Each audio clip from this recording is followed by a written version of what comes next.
እንደ አውሮፓውያን አቆጣጠር ሚያዝያ 2 ቀን 1982 እኩለ ሌሊት አካባቢ በኦሃዮ ውስጥ አንድ ሰው የአንዲት የነፍሰ ጡር ሴትን በር አንኳኳ። ሰውየው መኪናው እንደተበላሸና የእጅ ባትሪ ስለሚያስፈልገው እንድትሰጠው ጠየቃት። እሷም የእጅ ባትሪ ሰጠችውና መኪናውን ሊጠግን ሄደ። የእንግዳ ሰው ግን ትንሽ ቆይቶ ተመልሶ ስልኳን መጠቀም ይችል እንደሆነ ጠየቃት። ምክንያቱም ይህ የጥገና ስራ ከችሎታው በላይ ስለሆነ እርዳታው እንደሚያስፈልገው ነገራት። እሷም ስልክ ልታመጣለት ስትገባ ከኋላዋ ተከትሎ ቤቷ ገባና ያጠቃት ጀመር። ነገር ግን እቺ ሴት በእረፍት ላይ የነበረች ፖሊስ ናት። እሷም ችሎታዋን ተጠቅማ እንደምንም ተከላክላ አመለጠችው። በፍጥነት የሥራ ባልደረቦቿን ለእርዳታ ጠራችና ፖሊስ እሱን ለማግኘት ከአንድ ቀን ያነሰ ጊዜ ወሰደበት። ምክንያቱም ሰውየው ለእርዳታ ሲጠይቃት ስሙንና በአካባቢው የዶሮ እርባታ ይሰራ እንደነበር ተናግሮ ነበር። በማክስቱ ተይዞ በጥቃት ወንጀል ተከሰሰ። ማይክል በመዝገቡ ላይ 2 ቀደም ሲል የጾታ ጥቃት ጥፋቶች እንዳሉበት ለማወቅ ተችሏል እና ይህ ሶስተኛው ነበር። አሁን ለረጅም ጊዜ በእስር ቤት እንደሚቆይ ጥርጥር የለውም። ግን ይህ አልሆነም። ማይክል በወላጆቹ ዳንኤልና ፓትሪሺያ ሩስ ዋስትና ከመውጣቱ በፊት ለ1 ወር ብቻ ነው በእስር የቆየው። አሁን ስህተቱ እዚህ ጋር ነው። ከዚህ በኋላ አስጨናቂና ከሚታሰበው በላይ እጅግ ዘግናኝ ክስተቶች ሲፈጠሩ ወደ 10 ዓመታት ተቆጠሩ። እሱ ገዳይ መሆኑን የሚጠቁሙ የማስጠንቀቂያ ምልክቶች ሲታዩበት ሴቶችን ለመግደል ያለማቋረጥ መከላከል አልቻለም። ይህ የማይክል ብሩስ ሮስ ጉዳይ ነው። ጉዳዩንም በጥልቀት እንመለከታለን። ውድ ቤተሰቦቼ እንደምቆያችሁኝ ሰላማችሁ በእያላችሁበት ይብዛላችሁ እያልኩኝ ዛሬም በአዲስ ታሪክ መጥቻለሁ። ቪዲዮውን ላይክ ብላችሁ እንድትጀምሩ ኮዲው እየጠየቅኳችሁ አዲስም ይሆናችሁ ሰብስክራይብ በማድረግ ይህን ቻናል ተቀላቀሉ። ለምትሰጡኝ መልካም አስተያየቶች ከልብ እያመሰገንኩ ወደ ዛሬው አስገራሚ ታሪክ ልለፍ። ማይክል ብሩስ ሮስ የተወለደው ሐምሌ 26 ቀን 1959 በኮኔቲኬት ውስጥ ሲሆን ከ4 ልጆች ውስጥ የመጀመሪያው ነበር። እናቱ ፓትሪሺያ የአእምሮ ጤንነቷ ያልተረጋጋ በመሆኗ የተመሰቃቀለ የልጅነት ጊዜ ነበረው። የቀሪ ዘመኗን በዶሮ እርባታ ለማሳለፍ የማይክልን አባት ለማግባት የተገደደችው 2ኛ ደረጃ ትምህርት ቤት ሳለች በማርገዟ ነው። ልጆቿን በተለይ ማይክል ላይ ያልተገባ ባህሪ ታሳይበት ነበር። በዚህ የተነሳ ለ2 ጊዜያት ወደ አእምሮ ሕክምና ተቋም ገብታ ነበር። ይህ በእንዲህ እንዳለ በጊዜው ማይክል የ8 ዓመት ልጅ ያለ በአጎቱ ወሲባዊ ጥቃት ተፈጽሞበት ነበር። ይህ ሁሉ ቢሆንም ማይክል ቢያንስ በውጪ ጥሩ የተለመደ ኑሮ ነበረው። በኒውዮርክ የሚገኘው ኮርኔል ዩኒቨርሲቲ በግብርና ትምህርት ሲማር የነበረ ሲሆን በዚያ ግቢ ውስጥ 2 ጊዜ ከሴቶች ጋር የፍቅር ግንኙነት ጀምሮ ነበር። ግን ይህ እንደሌሎቹ ሁሉ ግንኙነቱ በመጨረሻ ያበቃል። እሱ ቤተሰብ ለመመስረት ከፍተኛ ፍላጎት አለው። ግን ውድቅ እየሆነበት ሲሄድ በሴቶች ላይ በጣም ጨለማና ጠማማ አስተሳሰብ ይይዝ ጀመር። የ2ኛ ዓመት የኮሌጅ ተማሪ ያለ ወጣት ሴቶችን ማሳደድ ጀመረ። በተለይ በአይናቸው ፍርሃት እንዳለባቸው ሲያይና ያሳደዳቸው እንደሆነ ተረርተው እንደፈሩት ሲያውቅ በጣም ያስደስተው ነበር። ግን ይህ ልምዱ አድጎ በመጨረሻም በሴቶቹ ላይ አሰቃቂ ድርጊት ወደ መፈጸም ተለወጠ። በመስከረም ወር 1981 ዓ.ም ከተመረቀ በኋላ ብዙም ሳይቆይ ይህንን ለዓመታት አደረገ። ለመጀመሪያ ጊዜ በቁጥጥር ስር የዋለው የ16 ዓመት ሴት ልጅ በመንገድ ጉዞ ላይ አግኝቷት አፍኖ ወሰዳት። ከዚያም ጾታዊ ጥቃት ፈጸመባት። ነገር ግን ይህ መሰለ አሰቃቂ ወንጀል ሲሰራ በፖሊስ ቢያዝም ግን እሷን ያለ ፍላጎቷ በመያዙ በአፈና ወንጀል ብቻ ነው የተከሰሰው። በኋላም $500 ተቀጥቶ 1 ቀን በእስር ሳያሳልፍ በአመክሮ ተፈቷል። እንደ ጥፋቱ ልክ ቅጣቱን ለማግኘት ማይክል የፈለገውን ማድረግ እንዲችል አድርጎታል። በፖሊሷ ላይ ጥቃት ከመሰንዘሩ በፊት ምን ያህል ሴቶች ላይ ጥቃት እንደፈጸመ ግልጽ አይደለም። ግን እንደዚህ አይነት ሰው ፍላጎቱን መቆጣጠር ስለማይችል በጣም ብዙ ነው ብለን ልንገምት እንችላለን።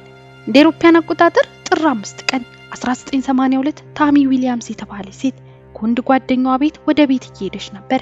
ግን ደብዛዋ ይጠፋል። በኋላም ፍለጋ ሲደረግባት ከማይክል የቤተሰብ የዶሮ እርባታ አቅራቢያ በሚገኘው ወንዝ ውስጥ አስክሬኗ ተገኘ። አንዳንድ ሰዎች እንዳሉት ታሚ ከአንድ ወንድ ጋር ስትታገል ነበር። በኋላም በዚያ ቦታ የኪስ ቦርሳዋ ተጥሎ አገኙት። ታሚ ወደ ትምህርት ቤት ስትሄድ ሁልጊዜ በቤተሰቡ እርሻ አካባቢ የሚገኙት አቋራጭ መንገዶችን ትጠቀም ነበር።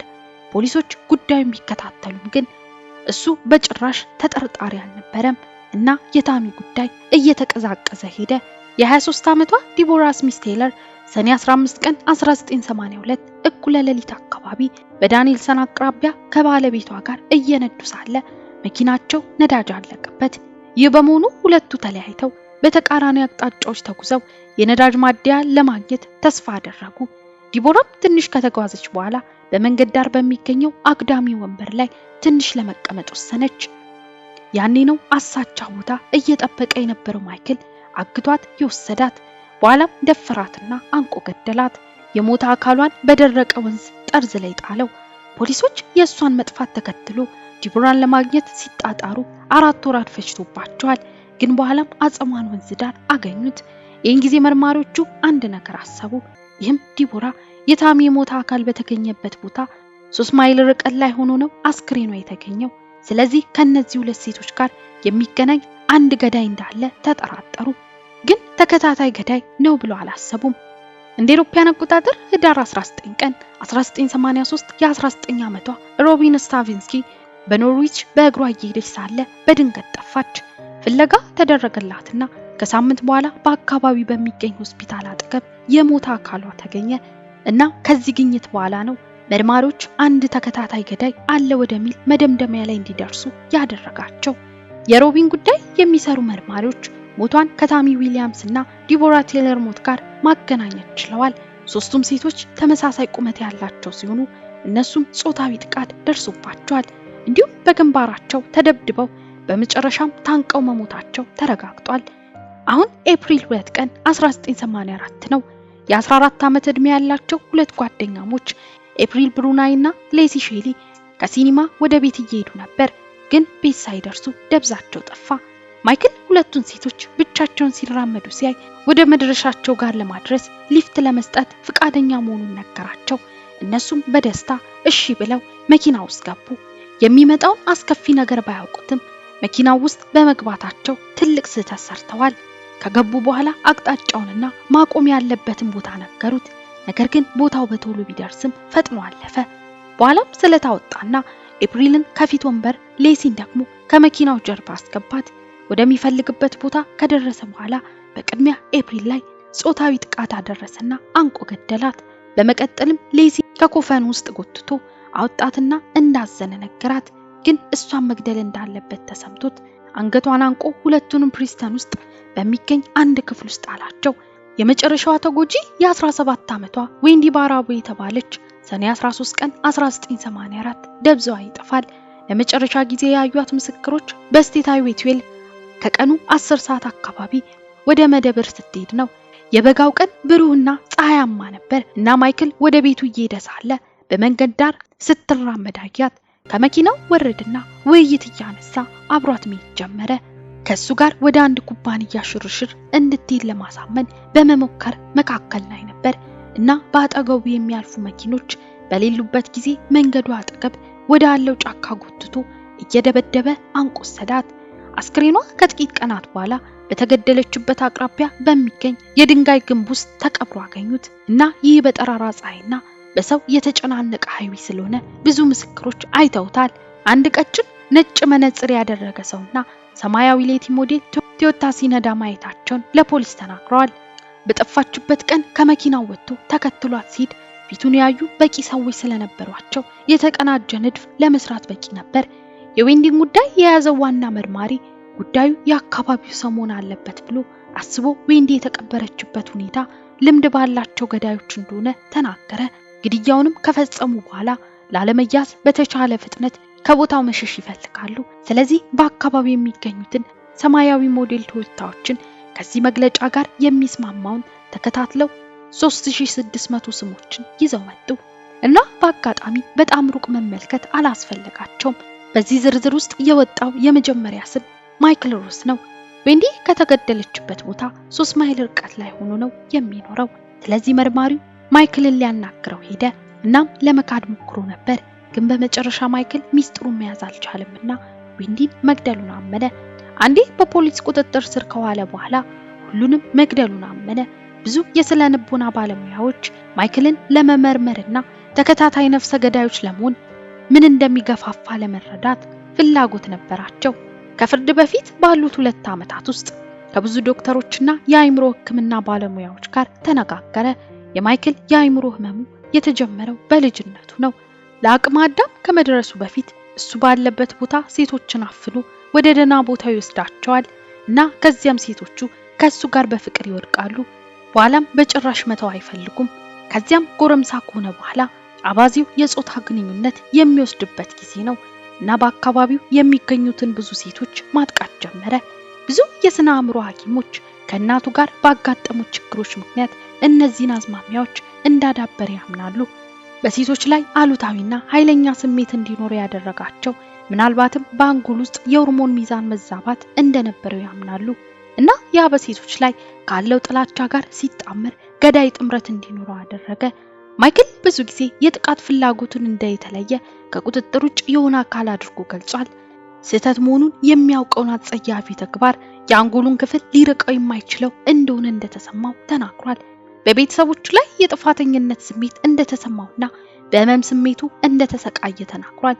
ነገር ግን ለማስተካከል ምንም ማድረግ እንደማይችል ያውቅ ነበር። በዚህ ሕክምና ወቅትም አንዳንድ መድኃኒቶች እንዲጠቀም በተደረገለት ጊዜ የአይምሮ ሁኔታው ደህና እየሆነ መጣ። ይህን ጊዜ 6 ተጎጂዎች ብቻ ናቸው ብሎ ያሰበው ፖሊስ ተጨማሪ ኑዛዜዎች መጡለት።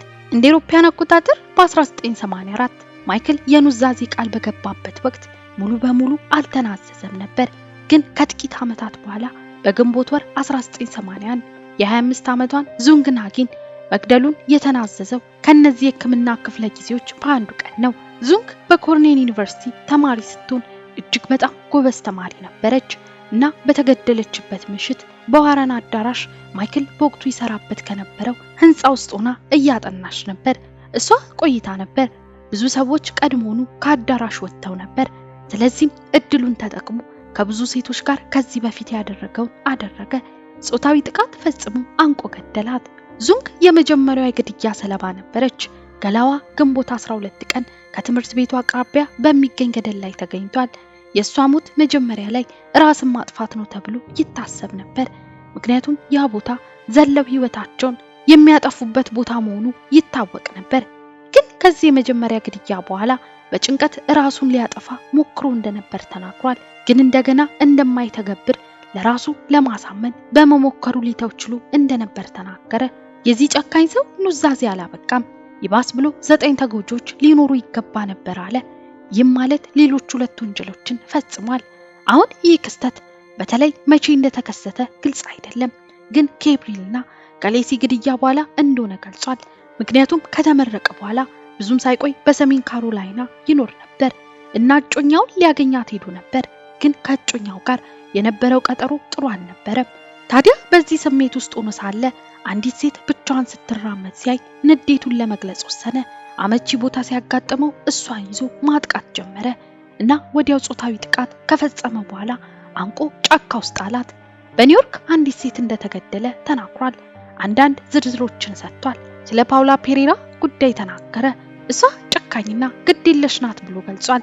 ነገር ግን እንደ አውሮፓውያን አቆጣጠር በ1981 ከፍተኛ ደረጃ ላይ በደረሰው በቤት ውስጥ በተፈጠሩ ችግሮች ምክንያት በተለምዶ ደስተኛ ባህሪ ቢኖራትም ኪኒኖችን ከመጠን በላይ በመውሰድ ራሷን ለማጥፋት ሞክራ ነበር። ማርች 1 ቀን 1982 ፓውላ አሟት ወደ ቤት እየሄደች የነበረበት ወቅት ነበር እና አንድ ሰው ሊያደርሳት እንደሚችል ፈቃደኝነቱን ገለጸላት።